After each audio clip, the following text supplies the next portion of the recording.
At the UFC 277, Joe Rogan and the other commentators weren't too pleased with the scorecard of the Texas MMA judge, Seth Fuller, and they openly criticized it.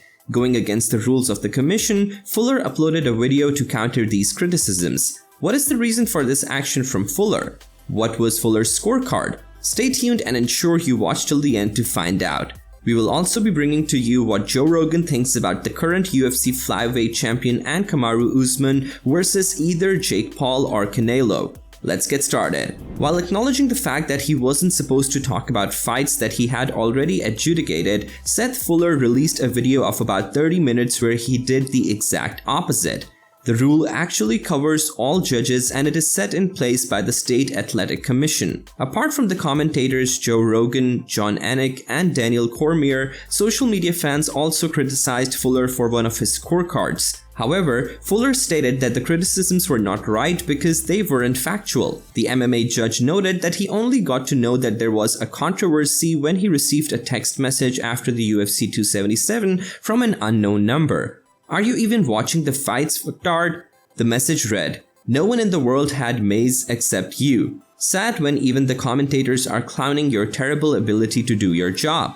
The whole controversy was about a heavyweight prelim between Hamdi Abdelwahab and Don'Tale Mayes. At the end of the bout, Abdelwahab defeated Mayes by split decision after the judges Kent Bessinger and Dan Matheson scored the bout 29-28 for Abdelwahab. Fuller scored the fight 29-28 for Mayes. At this point, Cormier made a comment to show that he was surprised anyone would even score the third round in Mayes' favor. "I mean, come on. Somebody gave Don'Tale the third round, Joe," Cormier said. Rogan responded, "That guy needs a talking to. We need to check and see what he been on." One of the judges, Seth Fuller, gave Don'Tale Mayes that third round. I mean, come on. I gotta think that's one of the few scorecards in the world that had Mayes in round 3, but Hamdi Abdelwahab on the map in the UFC and 6-0 overall to begin his MMA career.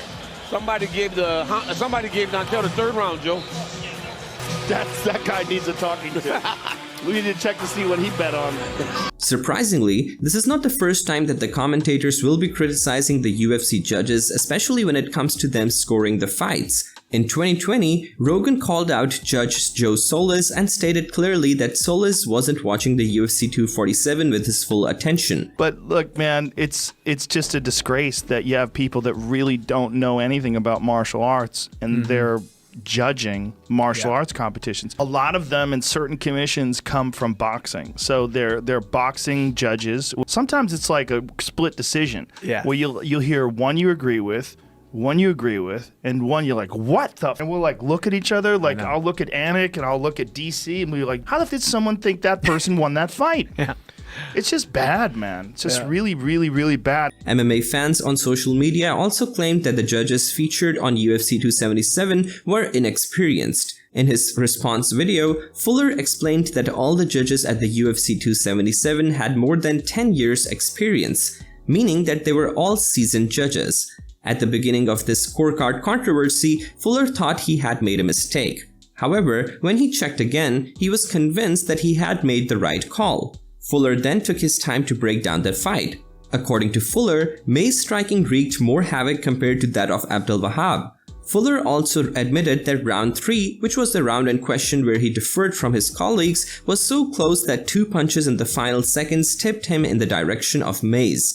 "If you disagree, that's fine," Fuller said. 2 other judges obviously disagreed, and I have no problem with that. Fuller went on to say that he is someone that takes his job seriously and he knows that the 2 fighters put their lives, health, and money on the line. However, he decided to go with his gut. Watching the video made by Fuller, one might wrongly assume that the MMA judge holds a grudge against Rogan and the other commentators, but Fuller has clarified that this is not true. Fuller claimed that he's a fan of Rogan. The reason why he made his video was for him to speak up for himself, so that the commission will not follow the public opinion and then remove him from future duties. The commission might go, "Hey, this is why we shouldn't have put this guy on the main UFC," Fuller said. "But hopefully, I serve as a representative. Hopefully, they'll be kind of proud of me like, yeah, finally someone is speaking out. Fighters put their lives on the line, their health on the line, and their money on the line. It's not my fault that the fact that my score can affect one of their purses. I don't think that's right. I think that's a terrible idea, but I take it seriously, and I didn't just willy-nilly give out that score. I decided, I felt Mays, from everything that I saw, had outscored in damage Abdelwahab in that round. Still on the issue of UFC commentators, Joe Rogan doesn't think the flyweight champion Deiveson Figueiredo will ever be fighting at 125 again. Rogan questioned the status of Figueiredo as king of the flyweight division and claimed that the interim title fight between Brandon Moreno and Kai Kara France was the real deal. This is the real world title fight, Rogan said.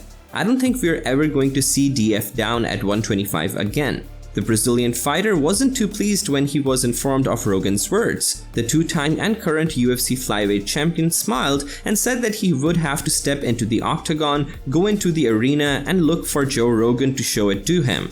However, it is unclear if Figueiredo still got the chance to address Rogan directly. At the end of the interim bout that took place on July 30th at the UFC 277, Moreno got the belt by knocking out Kara France in the third round. Afterward, Figueiredo entered the cage to confront Moreno, and the two men agreed to fight for a fourth time in December. No one knows if this fourth bout between Moreno and Figueiredo will actually take place because the flyweight champ is still recovering from a hand injury. I think I'm gonna be ready to go. And believe me, I do believe that I have a lot to give in the octagon still for you guys, Figueiredo said. Figueiredo is confident that he will be coming back to 125 pounds to face Moreno and keep his title. Up next is what might be the biggest UFC fight in the year 2022. Every single person in the MMA community is looking forward to this fight between Alex Pereira and the UFC middleweight champion Israel Adesanya. Henry Cejudo is not left out of those anticipating the fight either. Cejudo thinks that come UFC 281, Pereira will knock out Adesanya. Cejudo based his conclusion on the fact that Pereira had defeated Adesanya twice in the past. All that Putin needs to do is to use some of the skills he used previously to hurt the champ.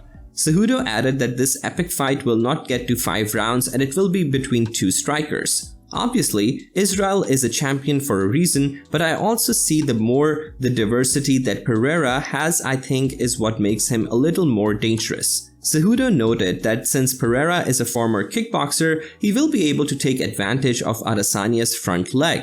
According to Cejudo, this is something that other mixed martial artists have overlooked for a long time. Cejudo also went on to add that compared to Adesanya, Pereira was the more unpredictable striker with the better arsenal and picks him to knock out Adesanya if the fight stays standing. Israel is the type of opponent that will chip you away, that will hurt you, that will end up finishing you in the later rounds. For Pereira, you just don't know what you get. So for that reason, I'm going Alex Pereira by knockout. Celebrity boxer Jake Paul has made a name for himself as a fighter by defeating everyone he fights with. This includes top fighters like the former UFC welterweight champion Tyron Woodley, whom he defeated in their 2021 rematch. The question now is, what will happen if the YouTuber turned boxer meets with the current UFC 170-pound title holder KAMARU Usman? During an interview with I Am Athlete podcast, Usman answered this question by saying that, "He could touch me, I'm not naive or ignorant enough to think,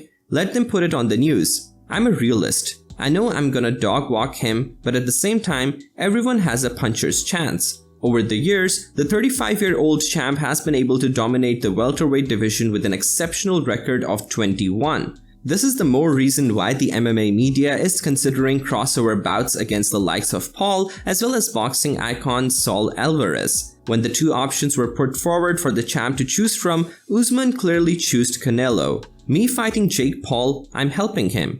Usman continued, "I beat Jake Paul, nobody cares. I beat Canelo, biggest athlete in the world, not even close, 100 million in the bank. If I'm gonna gamble, I'm gonna gamble well." Which of these fighters will you like to see in the ring with Jake Paul? Do you think it was right for Seth Fuller to speak up about his judgment? What do you think about the UFC 281 fight analysis by Henry Cejudo? You can let us know in the comments section below. Thanks for watching and don't forget to like, share and subscribe to this channel. See you in the next video. Goodbye.